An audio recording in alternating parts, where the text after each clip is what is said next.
was a bootleg. Then he comes right back with another bootleg. I got this weird fucking feeling. Okay. We're talking coaches, right? We're talking Washington, the Commanders, who surprise everyone and fucking blow our minds and go with Dan Quinn. When we thought it was Ben Johnson and, maybe even Mike McDonald, all these dudes. Where's Vrabel? Where's fucking Pete Carroll? Where's Big Balls? Okay? Where the fuck is Big Balls Belichick? Okay?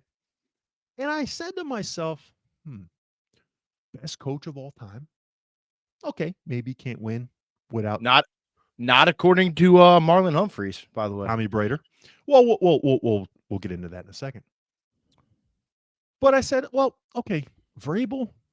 People call him a dickhead. People call him abrasive. Tennessee has really fucked up since the AFC Championship game a couple of years ago, if you really think about it. But okay, I can maybe think about that. Maybe he really wanted the Chargers job. Harbaugh took that from him. I get it. Pete Carroll, he's fucking 87 years old. He's fucking chews on his gum like he's fucking going nonstop. I don't really like that. But Belichick, greatest coach of all time. How don't you get a guy, say in Atlanta or Seattle, somewhere where it's like ready to go? Just get a piece, get a quarterback, and you're ready to go. And you got this guy who's going to change the culture. Fine. How does that happen? Maybe he wants the Cowboys job. Maybe he does want the Giants job. I get it. Maybe he even wants fucking Sirianni gone to Philadelphia and he wants to take over the Eagles. I doubt it, but we'll see.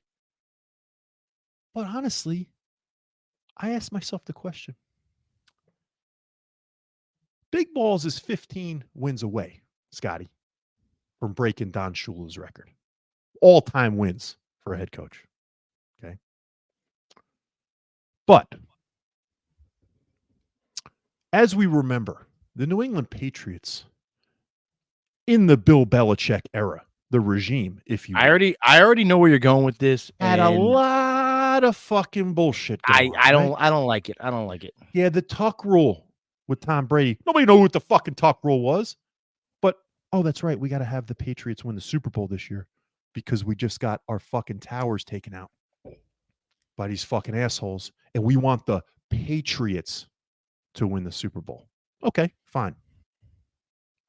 You fucking, filming and recording the whole fucking Rams walkthrough for the Super Bowl. You know exactly what they're going to do, when they're going to do it. You're the Patriots. We want you to win. 2001.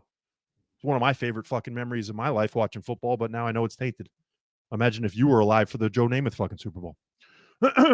So, Spygate is another one, right? Okay, Spygate. That goes all the way back. Okay. Then Deflategate with Brady. Then Spygate 2 later on when they're in the fucking Bengals press box. I don't even. Oh, yeah, I do remember that. So all that shit, right? That's Belichick. It's Big Balls, right? So what are you saying? They were fined $3 million during his era. What color is the ball you're talking about? Yeah, right? Is he being blackballed? Nah.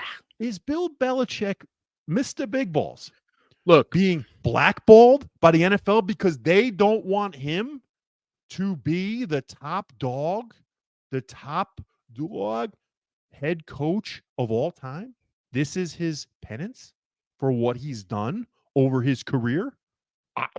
I don't think it's fucking that crazy. How didn't he get a job? How doesn't he get a job? And let's just wait. Just imagine if he doesn't get a job next year. You don't think he's getting Kaepernick? You don't think he's getting Gruden? You don't think he's getting Tebowed? Look. Let's hold our horses here for a second. So, do I think he could be blackballed? If he doesn't get a job next year, you might have me. But as far as 1 year, I had you at hello. As far as 1 year, dude, come on. You even got his dad coming out. I got a quote here from Brady Sr. I don't know. Is it Tom? I guess it's Tom Brady Sr. I guess it's got to be because it's senior. Yes. I would hope so. So he says he runs a military system. It's a different generation. Bill is a great coach, but his interpersonal skills are horrible. That's the bottom line. Yeah. Basically, he's saying the guy's an asshole. That's the bottom line because Tom Brady Sr. said so. One of our longtime listeners, Sarah Lira, will tell you she's Mr. Tom Brady Sr. is one of her regulars at her cafe, and Now, she will tell you Yeah. what does she have. What Does she have any recollection of maybe does his son come in there with him every once in a while at all? No. She Never?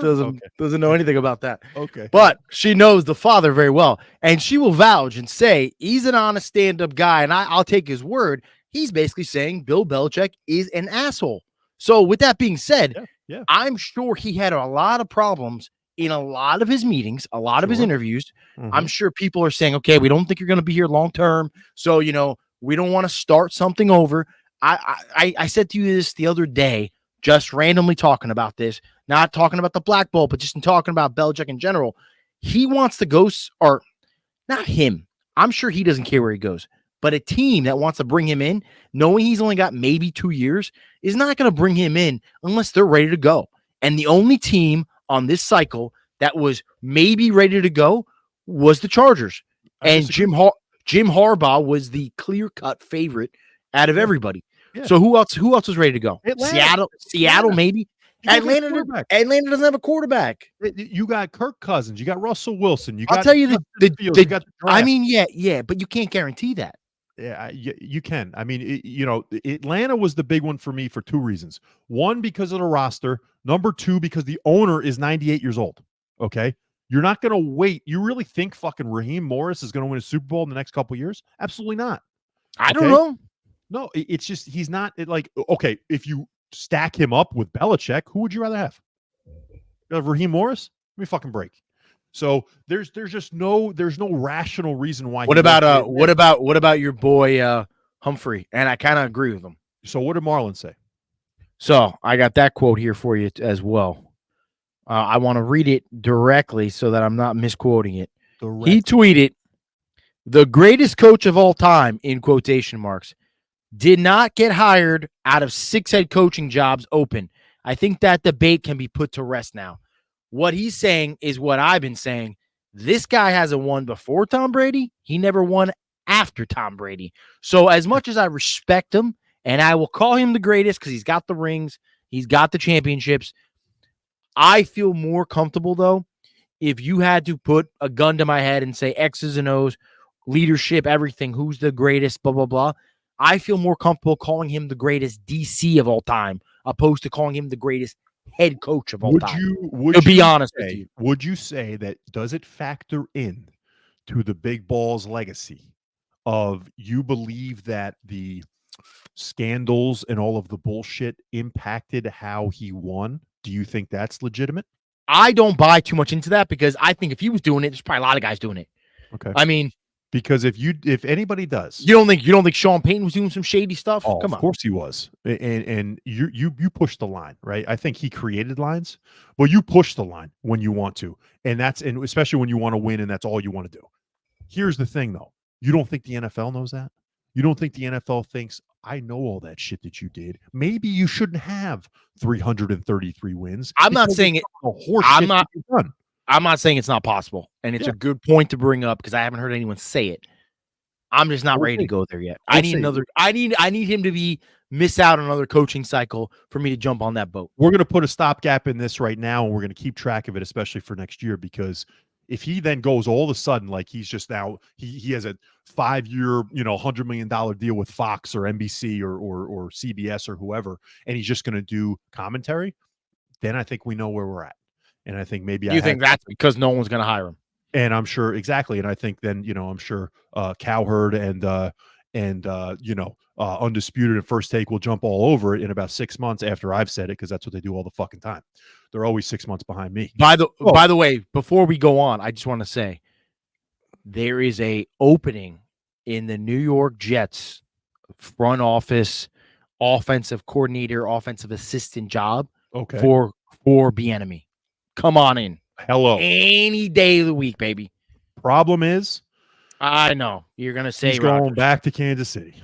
No, he's going back to Kansas City. I mean, it would fit well. The problem is Rodgers doesn't fit well with anybody. It has to be someone that's like. And Rodgers, fucking forget about it. I know, but I think with Bieniemy himself, I think he's just going right back.